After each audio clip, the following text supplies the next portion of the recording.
Hello everyone! Ayan, kumusta po sa inyong lahat? So, happy Saturday po. So, ngayon pong araw na to ay piyesta po ngayon, kapistahan sa Naga City. Kaya gusto po sana naming pumuntang sentro, ayan, para makipiesta sa iba ming friends. Kaya lang parang iniisip ko baka wala kaming sakayan.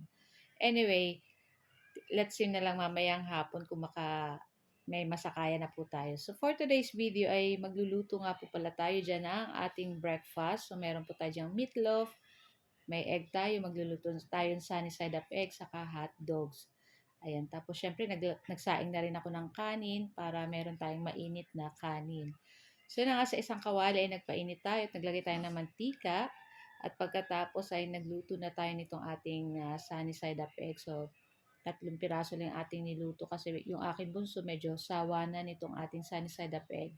Pagkatapos sa same pan, ayan, yung ating meatloaf, ayan, inano ko lang sa itlog, pigcoat ko lang ng binating itlog, tapos that's it, lulutuin lang po natin yan ng side to side. Ayan, napakasarap po ng ganitong breakfast. Paminsan-minsan masarap pong kumain ng mga ganitong instant or mga canned goods, pero wag lang po natin araw-arawin kasi hindi rin po maganda sa katawan yung mga processed foods. Ayan. So, luto na rin po itong ating napakasarap na meatloaf. Ahunin na natin iyan. At sa same pan, ayan, bago yan, meron tayong natira ng ating binating itlog na inanuhan natin ng meatloaf. Ayan, lulutuin lang po natin iyan. Siyempre, sayang, dapat tutuin natin at walang tapon. Ayan. So, okay na rin to guys. Pwede na natin yan hanguin. Ayan. So, dito sa same na kawali, ayan, dyan na rin po tayo magpiprito ng ating hotdog. Ayan, naglagay na tayo ulit ng konting mantika. So, syempre, pag nagluluto po tayo ng hotdog, nilalagyan ko po muna yan ng konting tubig. Lulutuin ko muna sa konting tubig, tapos saka tayo maglalagay ng mantika. So, madali lang naman po maluto ang hotdog. Ayan, maya-maya ay luto na rin to. So, ganyan.